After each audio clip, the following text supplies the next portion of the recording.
C'est lui qui va concevoir le projet et c'est lui qui va vous aider sur le choix.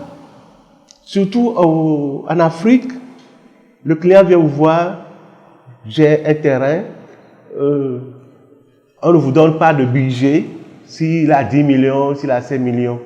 Donc, de par cette expérience, il donne juste le carnivore son idée et l'architecte joue à ce niveau le rôle de conseil.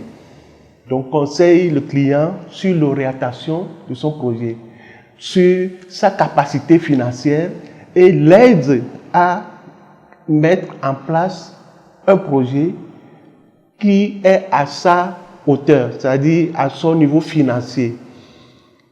Certaines opérations dévient parce qu'il n'y a pas cette communication, cette association, ces conseils d'un professionnel qui va faire d'abord, à premier vue, une étude préliminaire que nous avons. Donc, à cette étude préliminaire, déjà, l'architecte vous donne une idée du coût, une idée de faisabilité de votre projet. Et c'est à partir de ça, en principe, qu'on doit aller à l'étape suivante qui est la PS. Mais des fois, quand les gens prennent déjà le premier projet de l'architecte, ils vont pour aller construire. C'est une erreur. Donc, il faut associer l'architecte déjà qui vous maîtrise, qui vous donne une idée de coût et les étapes suivent. Donc, il y a déjà l'étape avant-projet qui est l'état d'idée de projet que vous avez. L'architecte joue le rôle de conseil. Vous vous orientez jusqu'à faire l'étude préliminaire et faire les autres études. Et il y a plusieurs étapes. Et au cours de ces étapes, l'architecte vous confirme le coût qu'il a proposé à l'étude préliminaire. Disons que l'architecte avait dit à l'étude préliminaire que votre projet va coûter 10 millions. À l'APS, vu l'évolution, le coût va changer et à une marge de plus ou moins 10%. Donc, un bon maître d'œuvre, un bon architecte, vous fait une étude et la variation est entre plus ou moins 10%.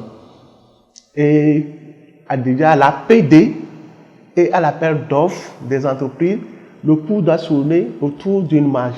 Même à l'APD, l'architecte devient aussi conseil au maître d'ouvrage pour le choix de l'entreprise. Et le coût de l'entreprise reste toujours canalisé, contrôlé par l'architecte. Et même le délai de réalisation du projet est contrôlé, maîtrisé par l'architecte.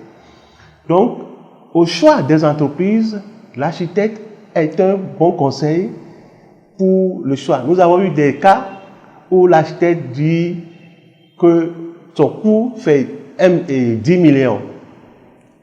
Une entreprise fait une soumission à 2 millions. Et le maître d'ouvrage peut dire à 2 millions, c'est bon pour moi, c'est une erreur grave. Donc, le conseil fondamental, c'est de suivre le conseil de l'architecte qui maîtrise mieux le coût du projet et le délai du projet.